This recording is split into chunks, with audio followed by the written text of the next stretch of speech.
Бұрынғы заманда бір бай өмір сүріпті. Оның бір перзенті болмапты. Соған зарығып жүріп, ақыры бір перзентке қол жеткізіпті. Бай бір күні жылқыларын суаруға көлге барғанда, көлдің ішінде қызыл түсті өкпе жүзіп жүргенін көреді. Байдың жылқылары осы өкпеден үркіп, су ішпей қойыпты. Сол кезде бай құрығын алып, судағы өкпені түртіп көріп еді, өкпе суға батып кетеді де, көп ұзамай жалмауыз кемпір болып шығады да, байдың жағасынан ала кетеді. Бай қатты қорқып кетеді де, жалмауыз кемпірге: "Ат басындай алтын берейін, қоя бер." Кемпір көнбейді. "Бүкіл жылқыларымды берейін, қоя бер." Кемпір тағы да көнбейді. "Енді не берсем болады?" Әй, мынау жалғыз балаңды берсең, жіберемін. Бай баласын беруге келісіп, жалмауыз кемпірден құтылады. Балаңды қай жерде алам? "Ертең көшкенде баламның алтын сақасын жұртқа тастап кетейін. Сен сол жерде баланы күтесің." Ертеңінде бай көшеді. Баласының алтын сақасын ұмыттырып, жұртқа қалдырып кетеді.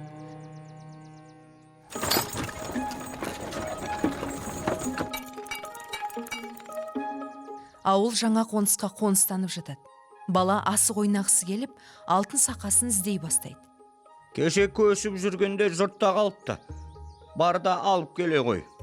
"Әке, қай тайға мініп барайын?" "Жылқышыдан сұрап мін. Жылқышы балаға: Құрығыңды құлдыратып, жүгеніңді сылдыратып жылқыға бар. Қай тай бетіңе қараса, соны мін." Бала құрығын құлдыратып, жүгенін сылдыратып жылқыға келеді. Бір қотыр тай балаға қарайды.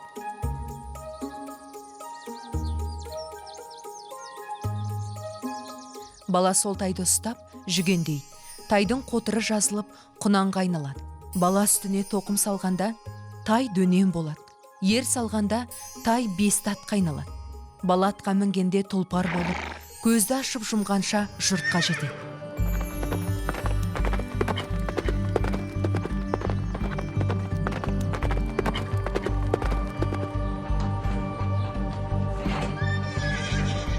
Жұртқа келіп, алтын сақасын ошақ басындағы тезектің түбінен көреді.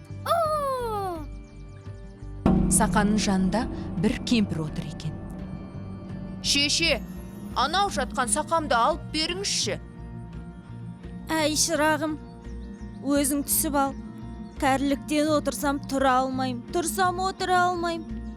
"Мен жастықтан түссем міне алмайым, мінсем түсе алмайым." Тай сақаның жанына жата қалады. Бала үзеңгіден аяғын суырмай, сақаны іліп алады. Тай тұра қашады. Жалмауыз кемпір қуа жөнеледі. Бала қашып келеді. Кемпір бір тісін жұлып алып, атып жібергенде, тайдың бір аяғын жұлып түсті. Тай үш аяқпен қашып, кемпірге жеткізбейді. Кемпір тағы бір тісін жұлып алып лақтырғанда, тайдың тағы бір аяғы жұлынып түседі. Тай екі аяқпен шауып келе жатып, бір бәйтерекке кез болды. Тай әлсірейін деді. Терекке жеткенде бала тайдан секіріп түсіп, бәйтеректің басына шығып кетеді. Жалмауыз кемпір бәйтеректің түбін қаза бастайды. Бір кезде бір қызыл түлкі келіп: "Шеше, шаршаған шығарсыз, мен қаза тұрайын, демала тұрыңыз."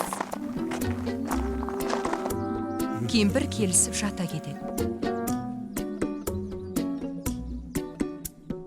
Түлкі кемпірдің тісін суға лақтырып, қазған шұқырды қайта бітеп, кетіп қалады.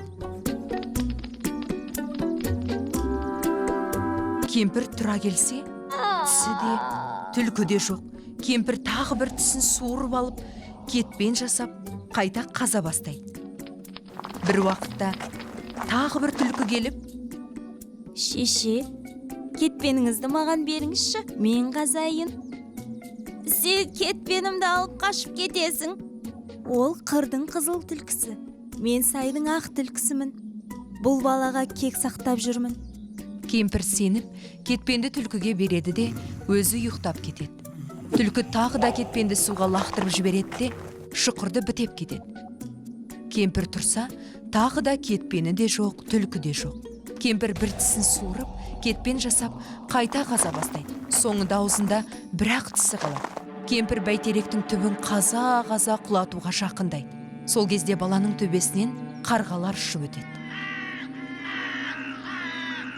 Ау, қарғалар! Жайлаудағы төбеттеріме хабар айтыңдар. Мені жалмауыз кемпірден құтқарсын. Қарғалар қарқылдап ұшып кетеді. Бір мезгілде үйректер ұшып өтеді.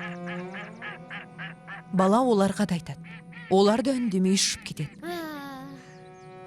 Бір мезгілде бір қарлығаш бәйтеректің төбесінде ұшып жүріп, баланың төбесіне қонады. Бала қарлығашқа жылап тұрып тапсырады. Қарлығаш баланың төбеттеріне барып, бәйтерек түбін жалмауыз кемпірдің қазып жатқанын хабарлайды.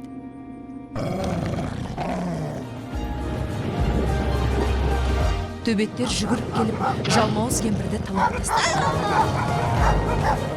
Бала төбеттеріне мініп, еліне аман есен жетеді. Баланың аман келгеніне әке шешесі қатты қуанады. Үлкен той жасайды.